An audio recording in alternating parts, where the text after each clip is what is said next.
You ever notice how every headline about the housing market sounds like it was written by someone yelling into a megaphone? The market is crashing. No, wait, it's roaring back. Actually, nobody knows anything. So today, let's slow this down and talk like normal humans. Before we jump in, here's what you're going to get from this episode. We're going to look at real numbers, not panic headlines. What homes actually cost now versus 10 years ago, what it actually takes to buy today, why the market is stabilizing, and what that means going forward. And if you feel like you're never going to own a home, I'm going to explain why that's probably not true and what actually gets people there. Welcome back to the channel, everyone. I'm Chad Hoerner with Haven Real Estate, where we do calm, clear real estate instead of shouting headlines. All right, prices in the big picture. Right now, the median U.S. existing home price is about $405,000 to $415,000. That's up a bit from last year, but barely moving compared to the wild pandemic years. If you compare that to 10 years ago, you'd be hard-pressed to find a national median much above $200,000 to $250,000 in 2015.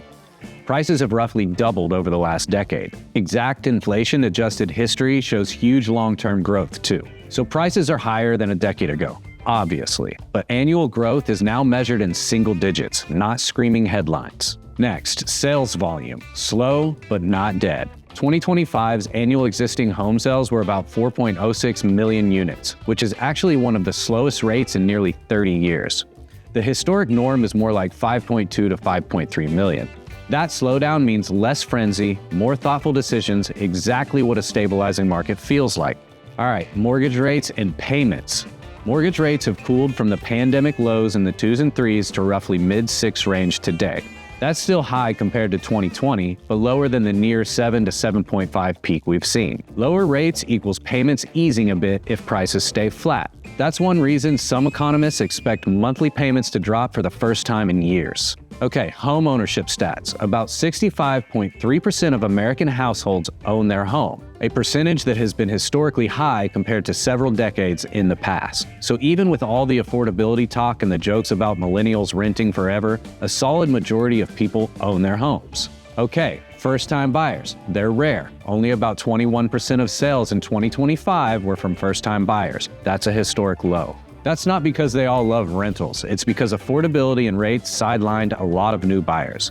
But that number is likely to move up over the next year or two. We'll talk about that in a minute. Inventory and days on market. Inventory, the number of home sales, is not exploding, but it's not cratered either. We've seen inventories around 1.1 to 1.2 million homes, and homes are taking longer to sell than during the hyper-hot years. Right now, median days on market are around 73 days, compared to the lightning-fast market just a few years ago. Longer days on market equal less stress for buyers and less bidding war frenzies. New versus existing homes. New homes have a slightly different pattern.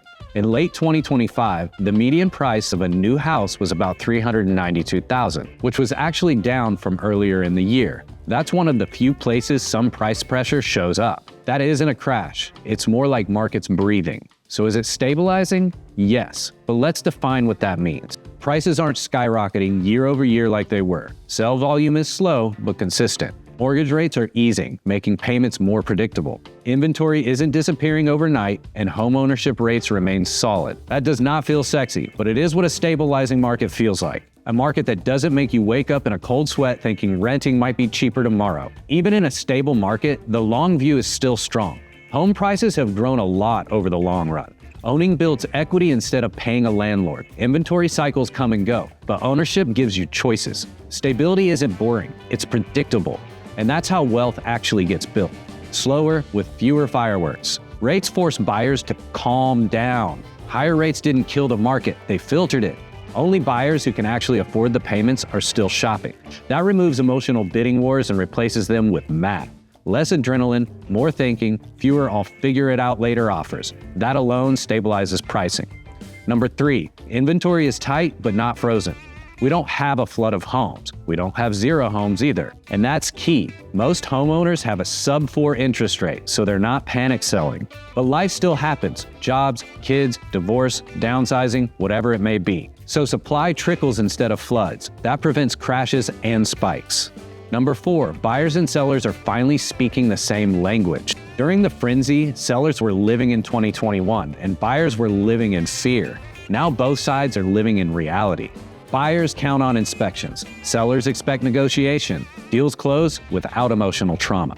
That's what a stable market sounds like. So what does a stable market look like? This part matters because people imagine stable wrong. A stable market does not look exciting. It looks like homes taking 30 to 60 days instead of 5, fewer multiple offer situations, price reductions that are strategic, not desperate, inspections happening again, appraisals matching contracts more often, buyers asking questions instead of sprinting. In other words, it looks like adults are finally back in the room. So what does the future look like? Here's the honest outlook if this trend holds. For prices, expect low single-digit appreciation, not fireworks. Some markets flat, some markets slightly up, some slightly down. That's healthy. For rates will probably bounce, not collapse. Down a bit, up a bit, sideways for a while. Anyone waiting for 3% again is waiting for a unicorn. For buyers, first-time buyers will slowly re-enter as confidence returns. Not all at once, gradually. That supports prices without blowing them up. For sellers who price realistically will sell. Those chasing yesterday's peak will sit. That pressure corrects the market without breaking it. Why all of this is actually good news. A stable market is where buyers can plan, sellers can predict, long-term ownership makes sense again, and you don't feel like one bad decision ruins your life. And that's the environment where real wealth gets built. Okay, for the people who think, I'll never own a home, I want to talk directly to you. You're probably thinking, yeah, cool story, Chad, I'll never own a home.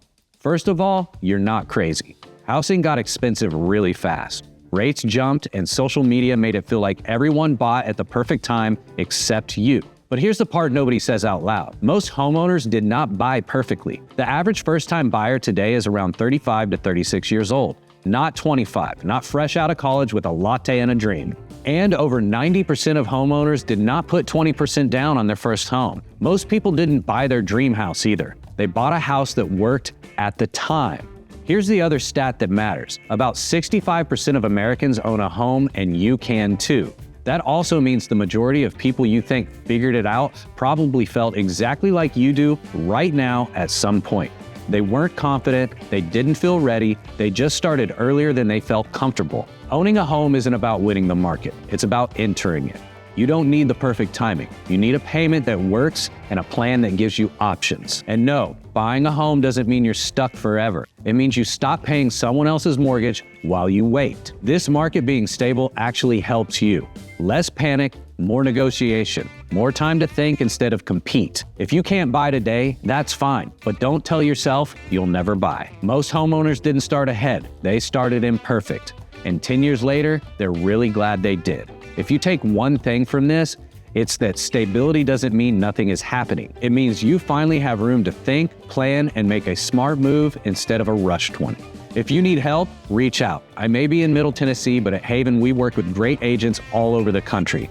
Shoot me an email, it's in the description, and I'll get you set up with someone you can trust. And if this helped, please subscribe. I'm Chad with Haven Real Estate, and this is From Production to Properties, signing off.